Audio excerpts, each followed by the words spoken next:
Mga kasayan, meron lang tayong sasagutin na nag-comment sa atin. Basahin mo, shoutout mo na rin. Shoutout kay Annex Ong. CDI test kasayan gamit multimeter. Upload ka. Nag-comment siya sa naka-full wave na original regulator rectifier. Ito siya kasayan, no? Ito yung CDI natin. Itatry natin sa sa 4-pin CDI o battery operated CDI. Kahit anong motor na battery operated. Limbawa, Supremo, Rusi Macho, 125, 150, basta mga battery operated na CDI. Ito 4-pin CDI ito. Itetest natin na gamit ang ating multimeter. Pero ang pinakamaganda pa rin siyempre kasayan dito yung paglalagay natin ng ng CDI mismo. Rekta na siya kasi para sa akin kasi ito, papakita ko sa inyo kung bakit hindi ko kagad siya ginagawa ng video.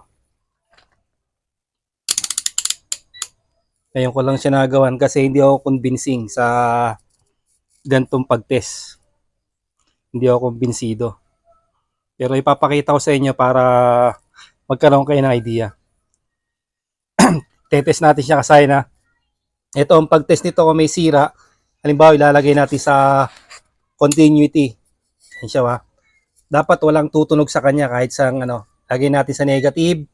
Tapos tutunog lang siya pag sa nagdikit sila wa. Tapos i-test natin sa tutok mo mabuti ha. Huwag mo ilikot para hindi si Yan. Tapos lipat nyo sa kabila. Wala. Lipat nyo uli sa kabila. Paikutin nyo siya. Tumutunog lang siya pag nagdikit ha. Ito. Kailangan tumunog siya sa magkaibang magkaibang linya. Positive, negative. Yan. Pag pinaikot nyo siya, walang tumutunog ha. Ito yung unang pag-testing. Yung susunod na pag-testing naman natin sa reading. Kasi pag may tumunog sa kanya, ibig sabihin may leak na. Nagdikit na yung positive at negative. Nasira na yung coil sa loob. Yung pangalawa naman sa reading. Ito naman siya ba?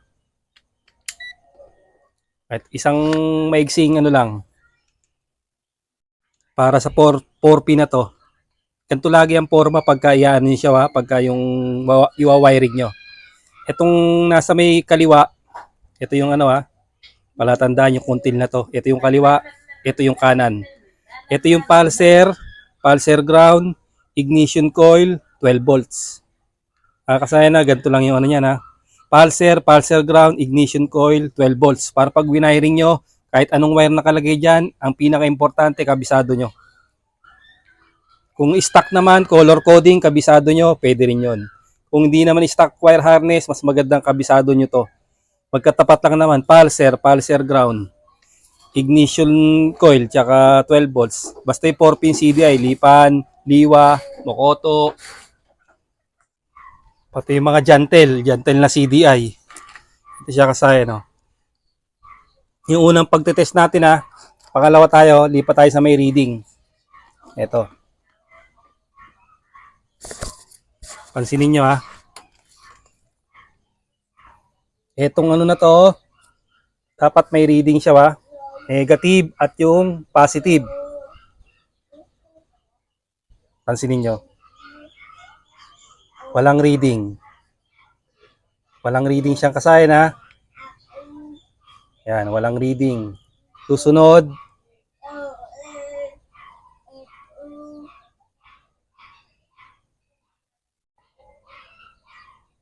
Nagkakaroon pero nawawala. Ito, susunod. Positive negative lang ha, titesting natin. Ito 1.1.7, 1.8 yung reading niya. Sunod natin. Nagbabaser.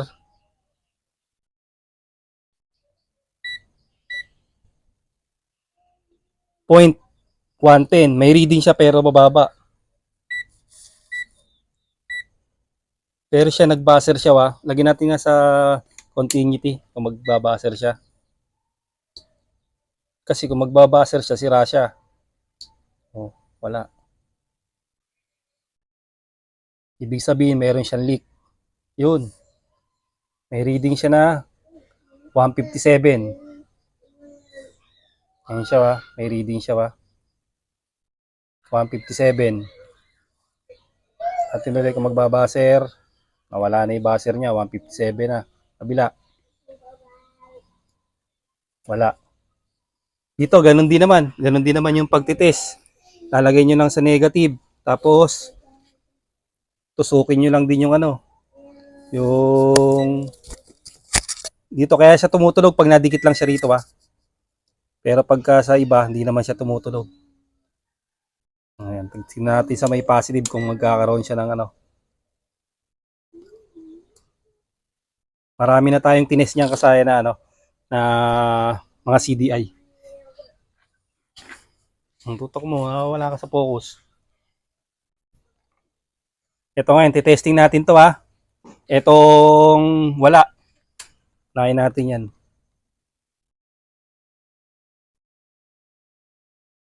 Kumbaga, dahil wala siyang reading, ang alam natin, sira na siya. Ito yung kasagutan dyan. Actual na testing natin siya. Testing natin.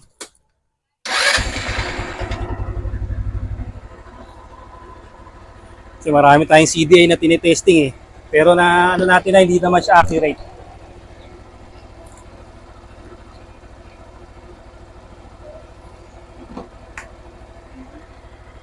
Okay gumana.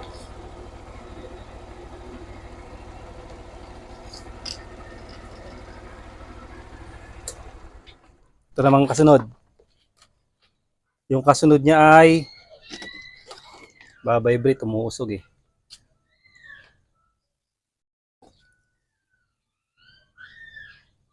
Wala ding reading. Ayan na.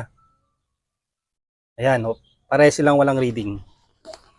Yung nauna natin ay walang reading. Ito, wala rin itong reading tingnan nyo. Tok mo rito para malinaw na malinaw. Ayan Kaya nakita nyo, nakagaano yung walang reading Sunod natin yung isa.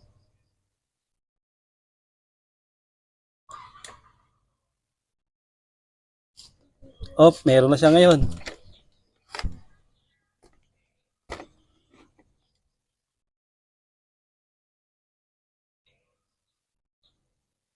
Ito kasi kaninang walang reading, yung umandar na siya, nagkaroon na siya ng reading. Ayan siya Walang reading kanina yan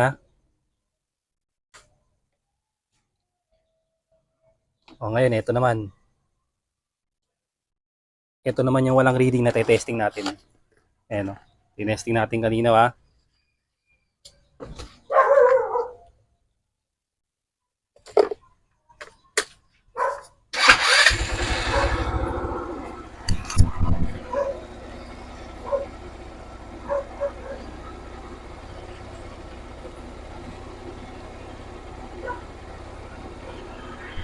Ibig sabihin sa akin, kung nagka-reading, kung itong walang reading, nagka-reading, magkakaroon din to ng reading.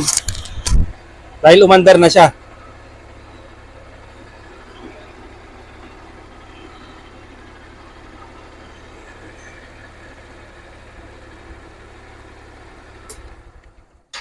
I-test na uli natin.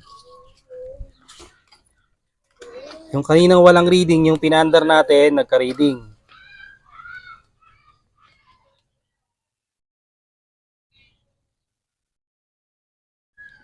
Yung sa sign, wala na uli Wala na uli. Ito, magkakaroon na to ngayon. Kasi pinandar na natin.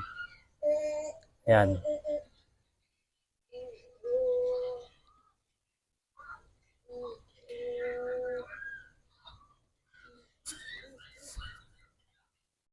Nagkaroon lang siya pero wala Ayun. Ayun, magkakaroon pero wala. Tapos etong pinandar natin na nagkaroon, nawala na uli Ayan, wala nang reading. Wala na ring reading. Ayan. Okay, isa pa. para ma-trace natin ang ano. Oops.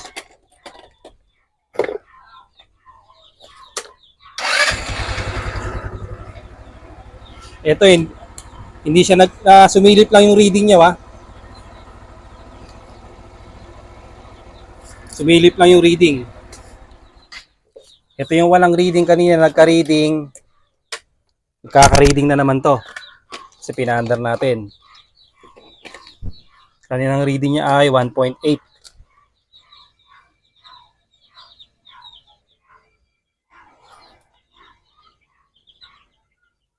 Nawala pala oh. Nawala.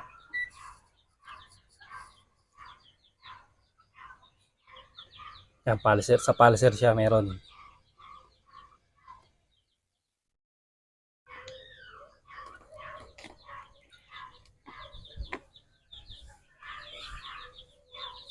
Yung nagkakaroon biglang mawawala. Sa pulser, meron sa pulser. Ang tinetest natin negative at positive 12 volts. Etong dalawa na to ay parehas walang reading. Naman tayo sa kasunod. Siya kasi 1.8.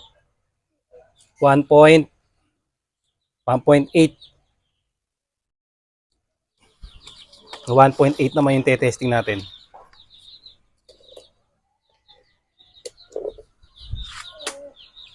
$1.8. Siya kasi okay din siya. Okay din yung ano natin.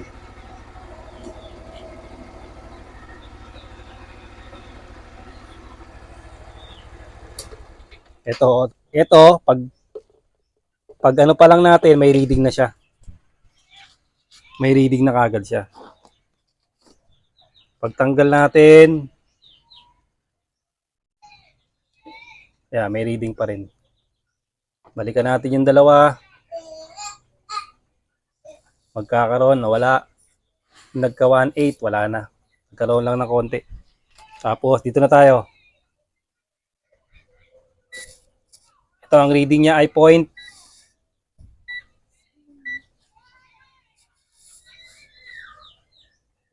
Tuloy-tuloy. Yan. Nagka-count Ito. Kung pagbabasehan natin, nagka-count siya.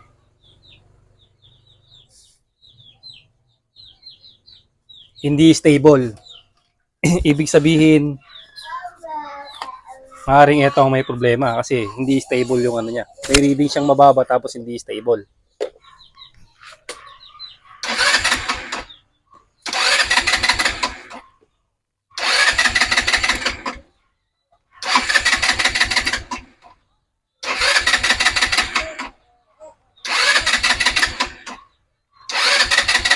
Wala ito kasayan. Ito yung problema ito, sira siya. Yung walang reading at yung may reading, parehas gumana. Kaya, yung magte-trace kung ano, yung sira, mahihirapan. Ngayon, ito na siya. Naging ano na siya, 9. Pansinin nyo, ang tagal niya magano. Etong may reading na buo,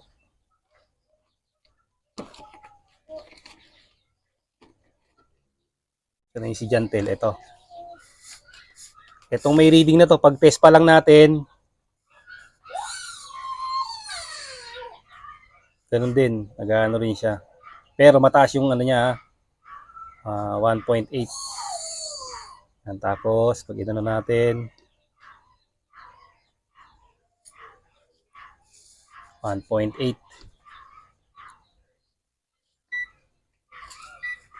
Yan yung reading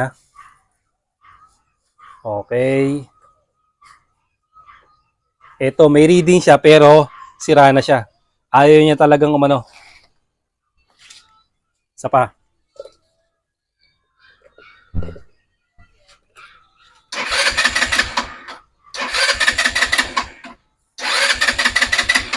Kasay na. Ayaw talaga.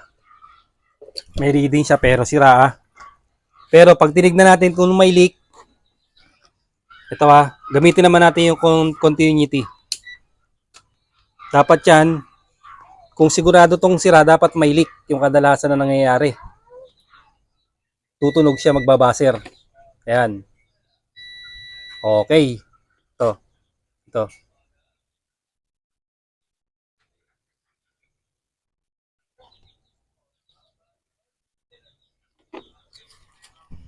Yun, dapat tutunog siya. Kaya lang, isang beses lang siya tumunog. Ayan, nawala. Kasi pag nagdikit ang dalawa, tutunog talaga yan. Kailangan yung pagtunog niya may tuloy-tuloy. Baka nasuplayan lang siya.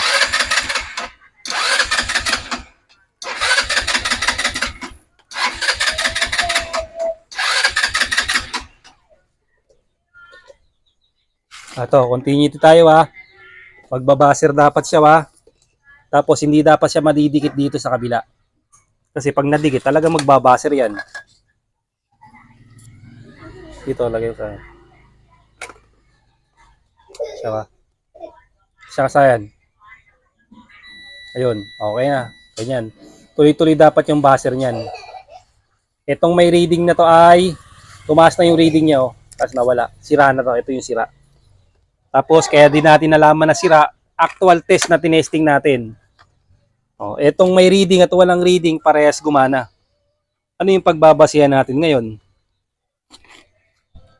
Pag binagbasehan natin yung reading, 1.8 tsaka 700, 800 yung sira.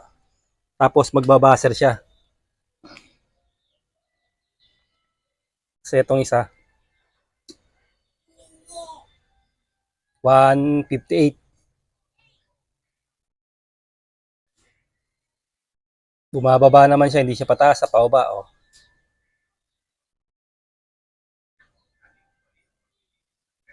Pansinin nyo ha. Ano? Pansinin nyo itong isang CDI na to ha. Ang reading naman niya ay pagka opening 157, yan pababa.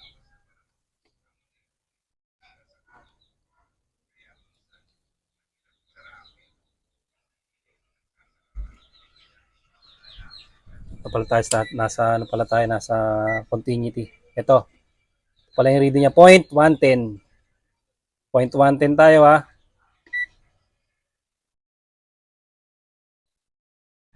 Okay, 0.110.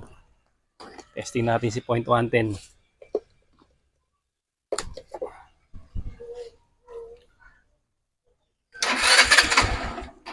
Yun. Yun. Ay.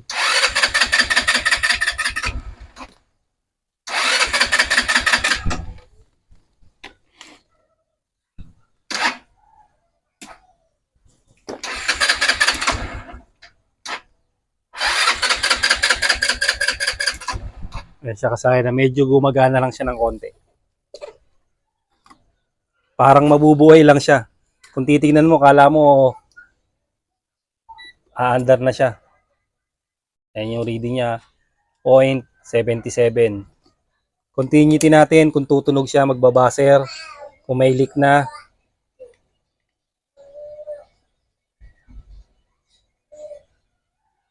wala siyang leak. Pero sira na siya. Hindi katulad ng isa nagli-leak.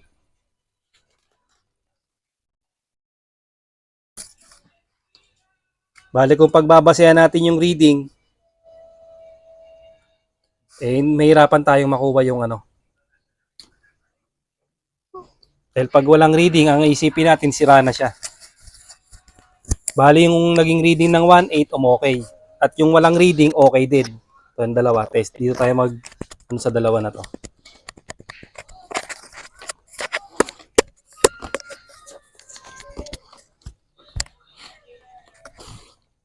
Ito tayo sa dalawa na to ha.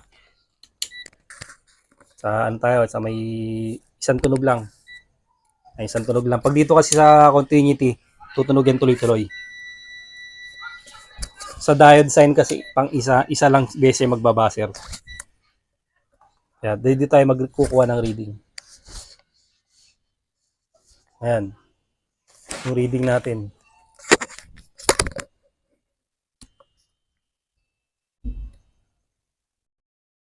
1.8 yung reading natin ha. Pag tinignan natin sa pulser,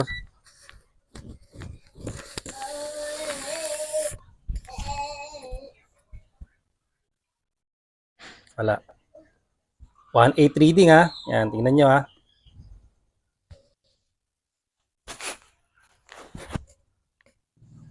1.8 ang reading at saka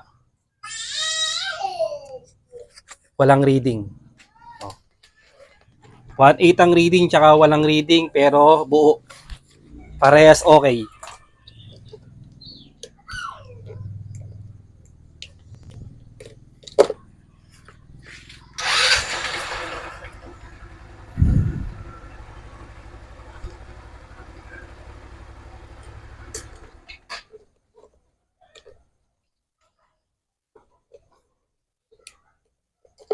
Pero ito nagka 1.8 din to kanina kasaya dahil tinesting natin ha. Yung pagka-under niya nagkakaroon siya ng reading. Yung umandar na. So, tutong mo rin sa reading. Titignan na lang ulit natin para masigurado natin. Ayun siya oh. Lumabas na naman yung reading niya na 1.8. Okay siya. Pero mamaya mawawala na naman yan. Nakita lang natin nagka-reading pag testing natin. Oh. Pagkalagay pa lang natin na gano'n, stable. Stable yung reading na 1.8.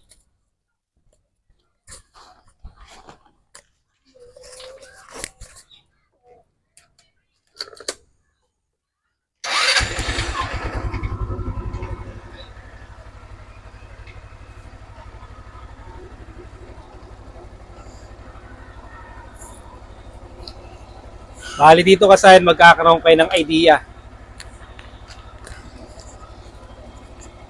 Magkakaroon lang kayo ng idea dito pero hindi naman lahat makukuha nyo ng perfect. Kasi mahirap kunin yung reading ng ano ng tumatakbo tapos namamatay.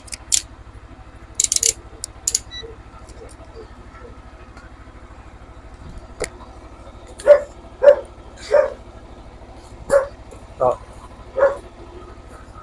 tapos natin makuha yung 1.8 na reading. Kung bibili tayo ng CD, tinesting natin, wala na naman siyang reading.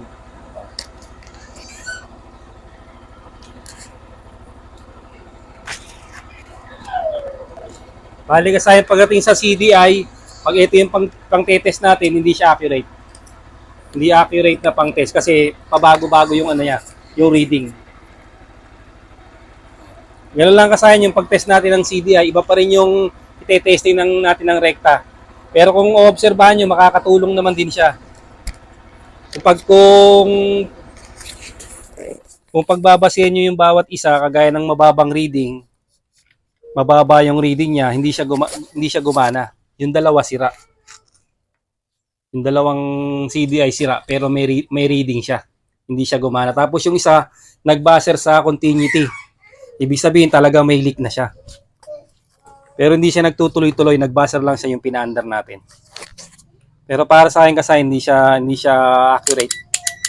Mas maganda pa rin na ganitong i-testing natin ng gusto. Kung magtatanong kung sira na ba to o hindi, nasa gumagamit pa rin ng sagot. Kung ano, tatanungin natin siya kung ano ba nangyayari sa motor mo, kung patay-patay. Kasi kung patay-patay yung motor niya, maaring stator din yun. Maaring wiring din. Sana yung nakatulong to sa nag-comment sa atin. Hanggang dito na lang mga kasayan. Salamat sa panonood.